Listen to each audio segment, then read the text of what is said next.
What is going on, everybody? Welcome to another brand new installment of For the Love of Wrestling. I am, of course, your host, the Renegade of Wrestling, J.J. Williams. It is Friday, and I am here. Botch. It is Friday, and I am here. This is different. This is unusual. This is a rarity. It could end up turning into something permanent. We are just going to have to wait and see. But I gave my word to some of the Jeff Meacham Network Multiverse Media team, namely Datilla and the Simple Man Noah Foster, that with the rebirth of TNA, I would give TNA Wrestling and TNA Impact a try from Hard to Kill to No Surrender. Now, I'll grant I haven't watched Hard to Kill yet, but I watched last night's episode of Impact. I have my notes as I always do, and I'm going to start getting into this. And we will see come No Surrender if I stay watching TNA or if I go back to having my Thursday nights free. In the same vein, Datilla has began watching NXT. She started with New Year's Evil and is going up to Vengeance Day. And we'll see if my NXT can keep her past Vengeance Day. You know, special to pay-per-view, special to pay-per-view. Felt like it was a very fair trade-off of stuff. She's been reviewing NXT. Let us now get into my very first review of TNA Wrestling TNA Wrestling Impact. And the show began with a bit of a recap of Hard to Kill, like a little 5-minute video package giving everybody the highs and the lows of what happened. And the first match was a X Division scramble. And you had Kushida versus Trey Miguel versus the Laredo Kid versus Speedball Mike Bailey versus El Hijo del Vikingo versus Jake something. And I was familiar with a few of these people. The only ones I weren't really familiar with going in were the Laredo Kid and Jake something. And this was a hell of a match to kick off the new era of TNA. Very fast-paced, action-packed, high spot after high spot, risk after risk. Jake something picked up the victory here. A little bit caught off guard by with that result because he was somebody I wasn't familiar with. But speaking with some of my friends that really are into TNA, they feel like 2024 is going to be his year. And if that's the case, then this victory was a great way to kind of kick things off.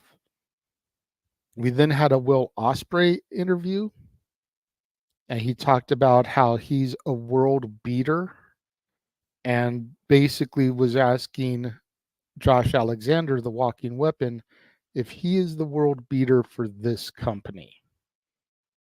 Because Ospreay has been around the world. He's defeated top guys in every company he's ever stepped into. And he beat Josh Alexander at Hard to Kill, or whenever they fought last, if it wasn't Hard to Kill. Again, still doing my homework. Forgive me if I'm off of my information here. But here's round 2 tonight. Is Josh Alexander the world beater of TNA Wrestling? Stay tuned when we get to our main event to find out. We then had a video introducing the former Dana Brooke as Ash by Elegance. And I want to give this a chance, but what little I saw of Dana Brooke in the WWE, I was not impressed. And this gimmick really kind of makes it seem like a knockoff version of Timeless Toni Storm. I've seen people on the internet joke and call her Dimeless Dana Brooke to kind of make fun of the Timeless Toni Storm moniker. I'm willing to give it the benefit of the doubt, see how it develops from here. But on the surface, it definitely is giving off those vibes. We then had a video package kind of recapping the finish of the women's Ultimate X match from Hard to Kill, and then went into a promo with the victor from that match, Giselle Shaw, the quintessential diva. And she says that Jordan Grace basically needs to keep her head on a swivel to be watching for when she's going to cash in her chance at the women's title, the Knockouts title. And Gail Kim was there, and she points out that Giselle Shaw did this without the Shawtourage, and that maybe she should do it that way more often, that that's the Giselle Shaw that she knows. So it'll be interesting to see if the Shawtourage gets dissolved coming out of this, or maybe it'll rebuild, refocus, get stronger. Who knows? But it definitely kind of left it a little open-ended in that promo, because Giselle Shaw seemed like she didn't want to hear any of what Gail Kim was saying. We then actually got some knockouts action, and we had Tasha Steelz, the Boricua Badass, taking on Zaya Brookside. And this was a tremendous knockouts match. Both women looked very strong here. Tasha did the Three Amigos as tribute to Eddie Guerrero. However, and I'm just nitpicking here, but she couldn't quite get the hip hop that Eddie did when doing the Three Amigos. That was the one thing that kind of took me a little bit out of it, is like, man, if you're going to hit Eddie's Three Amigos, you got to get that hip hop going. Zaya Brookside picked up the victory here. She's the daughter of Robbie Brookside. So that's kind of cool. Second generation going here. But this was an awesome match. I was very invested in watching these women that I was not that familiar with. Seen Tasha once or twice. This is my first time seeing Zaya Brookside, though. We then go to another Hard to Kill highlight, and this is from the pre-show. And we're watching Joe Hendry, DJ Woo Kid, and AJ Francis, the former Top Dollar. And we see Joe Hendry play his music video for AJ Francis, which, while I wasn't able to hear it completely because there was a lot going on, it was very entertaining what I saw of it. Yes, Datella. You heard I said his name and you appeared, because we know that you believe in Joe Hendry, and Joe Hendry, more importantly, believes in you. Everyone is so caught up in wanting me to believe in Joe Hendry. I will say, last night was funny. Will I believe in Joe Hendry come No Surrender? That remains to be seen. But I was definitely entertained by the music video that he did. Coming up with stuff like that definitely shows that he's a creative mind. And I tend to gravitate towards creative minds. You think about my adoration for people like Jim Henson, Walt Disney, etc. And Joe Hendry definitely has some creativity to be able to put out these music videos and these songs poking fun at people. So we'll see come No Surrender if I believe in Joe Hendry or not. We then went to Joe Hendry cutting a promo in real time, and we basically find him with DJ Woo Kid's laptop. He throws it away on top of DJ Woo Kid, who's laying in the trash can. Then again, this was very entertaining, a good spot here, kept the storyline flowing. We'll see where it goes from here, but I'm sure, like Datella mentioned last night on Rangers of Wrestling, I'm sure it's going to lead to Joe Hendry versus AJ Francis, whether it's at No Surrender or they do it at a Impact taping beforehand. We'll just have to see, but definitely looks like they're building that as his next big feud. We then had a match that I was very much looking forward to, and I was very torn between the entire time, and that was the Grizzled Young Veterans versus Frankie Kazarian and Eric Young. Now, I go back with TNA to about 2003. Watched it pretty consistently, even through the Bischoff and Hogan era.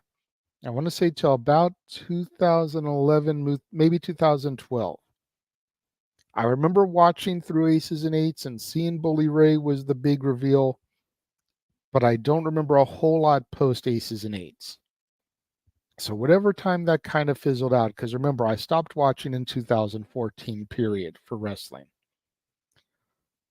So I gave TNA almost a decade back in the day. Eric Young and Frankie Kazarian were definitely part of that time. Frankie Kazarian and the Jeff Meacham Network, Multiversa Media, go back till at least 0304.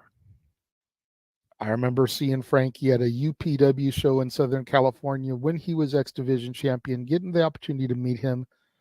And I even said to him, "Is like, I'm surprised you don't have the title out here for photo ops."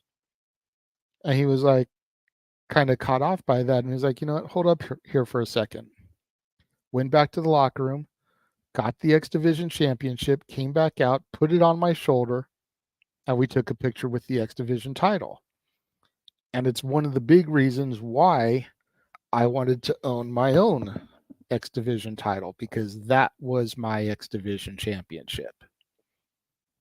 Frankie Kazarian, AJ Styles were a big part of that.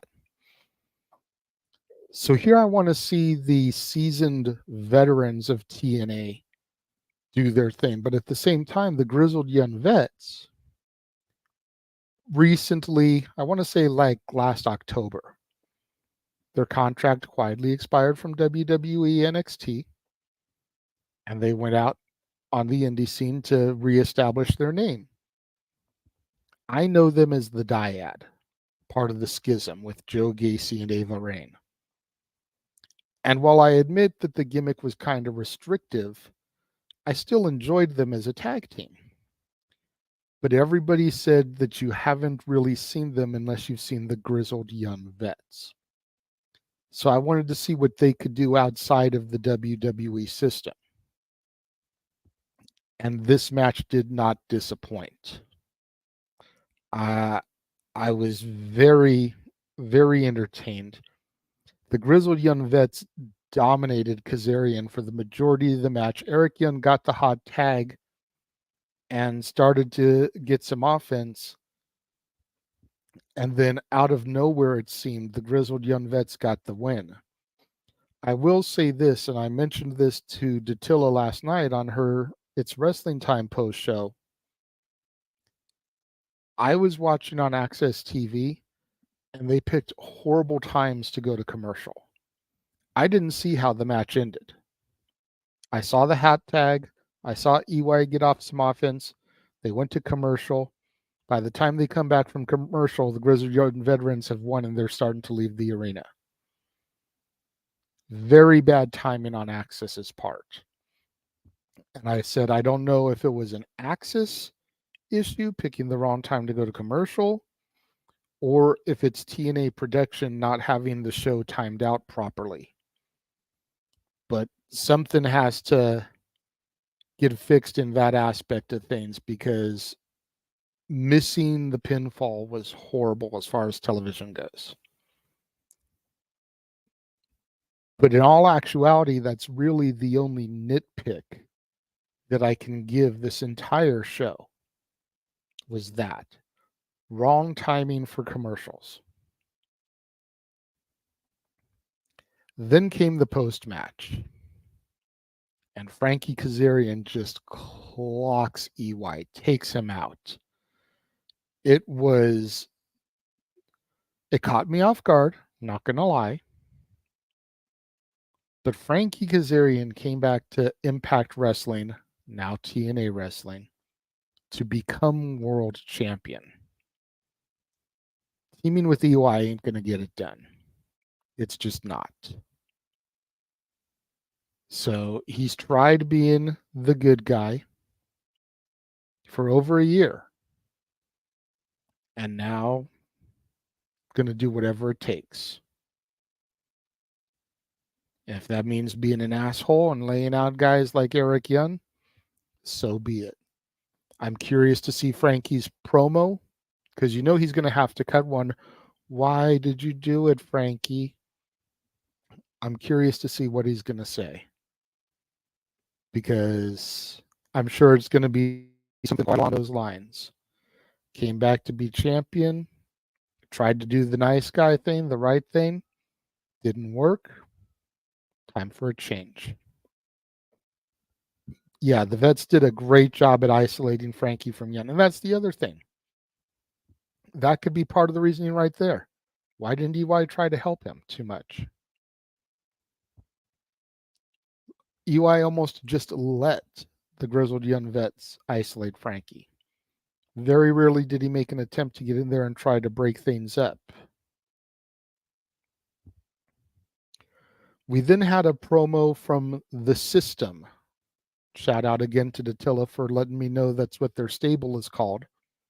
Moose, Brian Myers, and Alicia and Eddie Edwards all out at dinner celebrating the championship victory on the town. Going to be interesting to see what happens with these guys going forward. Is Moose going to turn his back on people? Are the rest of the team going to get some championships now? Quite a few ways this could go. I'd almost kind of like to see this end up like a Four Horsemen, an Evolution, where everybody's got a title. I don't know if Alicia Edwards is going to get the Knockouts title just yet, considering Jordan Grace just got it at the pay-per-view. But to see Myers and Edwards maybe get a shot at the tag titles could be interesting. Or one of them get the X Division title could be interesting. But I'm curious to see what happens with the system here and how this further develops to me. Nick Nemeth then came out and cut a promo, and he talked about all his accolades they had achieved in his 19 years in one world, obviously alluding to WWE. Says he's here to be TNA champion, and he's going to do it the right way. He's going to start at the bottom, and he's going to work his way up. He doesn't want to just come right in, cut the line, and be handed a title shot. Steve Maclin then comes out and interrupts him and throws some insults towards Nick Nemeth. Talk about the time period where they were both in that other company, again, WWE. And I didn't realize that they were in WWE together. So that's going to be interesting to go back and revisit that because, again, that happened during my hiatus. So I feel like this is a great feud to start Nick Nemeth off as. And by no means is Steve Maclin, bottom tier. But you also don't want to throw him in there against too low level of an opponent. And Maclin being a former champion, having been in WWE, I feel like this is a great jump off point for Nick Nemeth to remind the world who the show off is. Crowd is chanting, "You still got it." He's like, "I never lost it." The one line that Maclin did say, though, that really resonated with me is and I'm paraphrasing here, but he basically said something to the effect of, when it's all said and done, nobody's ever going to remember Nick Nemeth.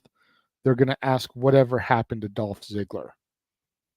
And I thought that was such a great line. Let's see, going back to the system, Dattila says they'd need an X Division a guy, maybe Leo Rush. Wouldn't be bad. Dre Santi is here. What's up, Dre? We then go and we get an interview with the juggernaut Jordan Grace. And, I missed some of what she's saying, if I'm being completely honest. I'm not the biggest Jordan Grace fan. From what I know of her shenanigans outside of the ring and the way she doesn't seem to know when to keep her mouth shut about certain things. But Trinity came in during the interview spot and basically said that she wants to run it back. So we're going to get that next week on Impact. You know, if rumors are to be believed. And I said it that way for purpose because a lot of people buy into the wrestling journalist rumors out there. If rumors are to be believed, Trinity Fatu's contract with TNA Impact Wrestling ends tomorrow, January 20th. So this episode that's already been taped, that'll air on Impact next week, will probably be her final episode. And if she is coming back to WWE at the Rumble, that means she will make her WWE return 3 days later. Technically 2 days, I guess. But, semantics. This could be big for Trinity. But we know she's going to lose more than likely because they're not going to put the belt on somebody who's rumored to be leaving. Plus, you want to solidify Jordan Grace in her reign and have her win. And win convincingly. So while I'm looking forward to seeing this match, I'm also kind of, whatever about it. That's interesting that she's being announced for the Orlando tapings this weekend. That's very interesting. I mean, technically, she could still appear in the Rumble and be at the Orlando tapings. It's not like we haven't had an Impact Knockouts champion in the Rumble before. So maybe they just wanted to get the graphic out there because they didn't want people to know that Trinity's contract had expired. We'll have to see if they alter the graphic come this weekend or not. Then Jay Vidal comes out and begins to cut a promo. And this is another thing that Datilla had to educate me on because Jay Vidal coming out there seemed like he was getting a babyface pop at first, but he's from Vegas. So he was home. He was getting that hometown pop. And then he flipped it on Vegas and started running them down, talking about why he left Vegas. So, I was under the impression that he was a babyface that was maybe turning heel. Come to get educated the fact that Jay Vidal is a part of the Shawtourage, so he's been heel. Thank you again for giving me that information. And he basically comes out there and says nobody can beat him up. And they wheel PCO out. They do the whole dramatic entrance with the electrodes and have him rising up from out of the sheets, very much like the Frankenstein monster. So cool to watch that. Jay Vidal versus PCO. It was what it was. It was definitely a squash match, but I feel it was a squash match done right. A lot of you guys hear me ridicule AEW when they do squash matches. This was a squash match that still told a story. You had wrestler jobber that was going to lose come out, set the scene, be heel, run the crowd down. Here comes big bad wrestler, decimates them. Instead of just here's local enhancement guy versus established wrestler, bam. We actually told a bit of a story in the setup and the execution of this match. Squash matches can be meaningful when done right. This was a squash match done right. Kudos to TNA Impact for that. Going back to Trinity, Datilla says she has a match against Giselle Shaw. So if this weekend's tapings are her last, they'll definitely ride her out. That's fair. That's fair. I think a lot of it also depends on how far Orlando is from St. Petersburg and when the Impact tapings are, as opposed to the Royal Rumble. And again, it's not like Trent can't appear in the Rumble on Saturday, wrestle the Impact taping on Sunday, and then be back to being a full-time WWE person. That's always a possibility also. We then had a Motor City Machine Guns promo where they brought out Kazuchika Okada. This is going to be fire. I'm looking forward to this next week. This is just, I am on the edge of my seats for the Rainmaker. And teaming up with Motor City Machine Guns, yes, please. And then the news drops last night that Okada is finishing up with New Japan. Where is he going to go? Where is he going to sign? If this match is any indication, I'd like for him to go to TNA. I'd love for him to go to WWE. I'd love to see him versus Shinsuke Nakamura on a big stage, or have him and Nakamura team up with this uber foreign heel speaking Japanese gimmick Nakamura's been doing. Have the Rainmaker in there with him and the two of them as a tag team. That would be fire. You know, Tony Khan is going to line his checkbook up, try and throw money Okada's way. But dude, like, if rumors are to be believed, Okada finishes up in February for New Japan. That's just before WrestleMania, baby. We could potentially get Kazuchika Okada at WrestleMania. Yes, effing please. Main event was the walking weapon Josh Alexander versus Will Ospreay. This was just a banger. I literally have no words for this match. If you didn't see it, try to find a way to watch it. Look for it on YouTube.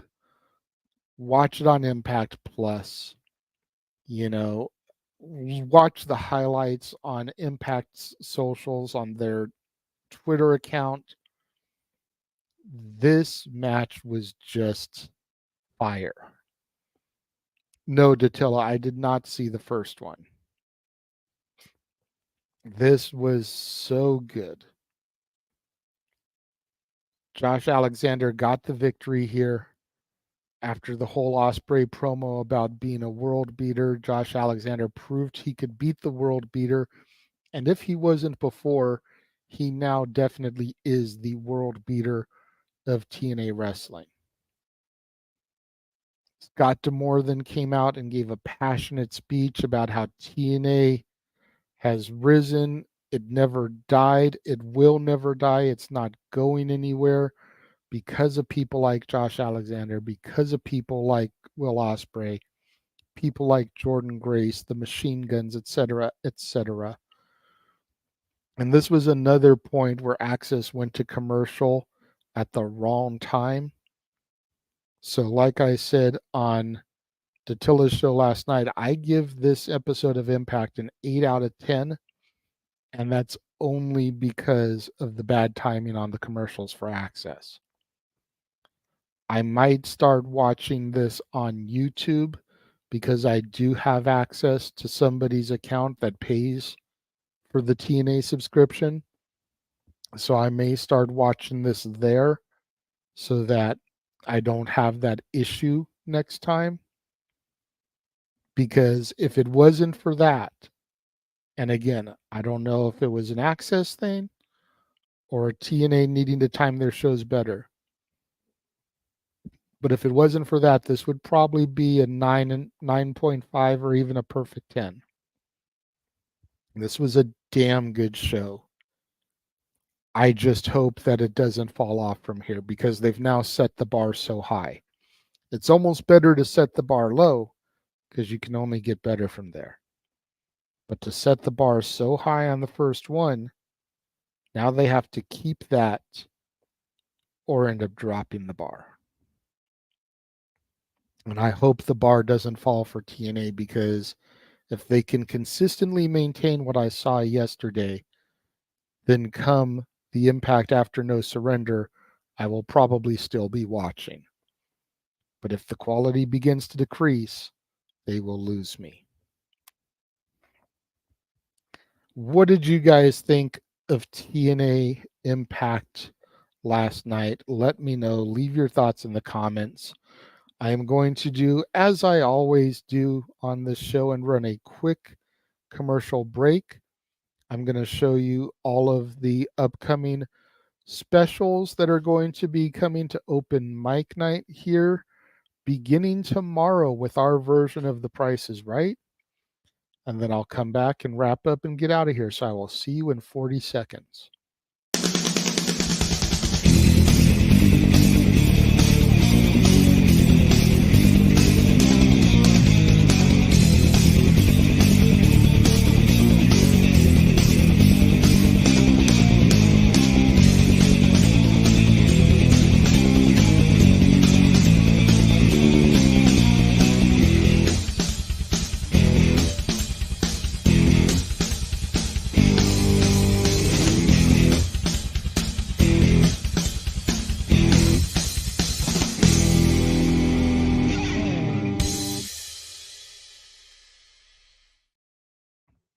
And there you have it, all the special events that'll be coming up on open mic night, beginning with tomorrow and our version of The Price is Right.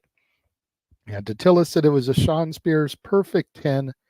And again, if it wasn't for the bad commercial timing, I would probably have to agree with her.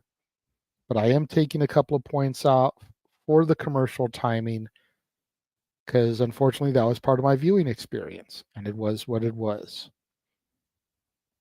So that is going to just about do it for me here today. Make sure you tune in tomorrow, 8 o'clock Pacific, 11 o'clock Eastern, across the multiverse of media for open mic night, for our version of The Price is Right, and then whatever other topics we have. Thank you, Dre. I agree. It was a solid show. We will be discussing Kazuchika Okada. We will be discussing the resurrection of Impact now that Hard to Kill and this first episode of Impact are behind us. A lot of stuff that we're going to be getting into tomorrow. So make sure you tune into open mic night for The Price is Right and the regular topics. Make sure you tune in on Monday when I do my recap of all the weekend's wrestling shows: AEW Rampage, WWE SmackDown, AEW Collision. And until then, thank you guys for tuning in to For the Love of Wrestling. I am the Renegade JJ Williams, and I will see you guys on Monday. The Jeff Meacham Network's Multiverse of Media. For over 15 years, the recognized symbol of excellence and the standard bearer in coverage of sports and entertainment. Thank you, JJ. Appreciate you.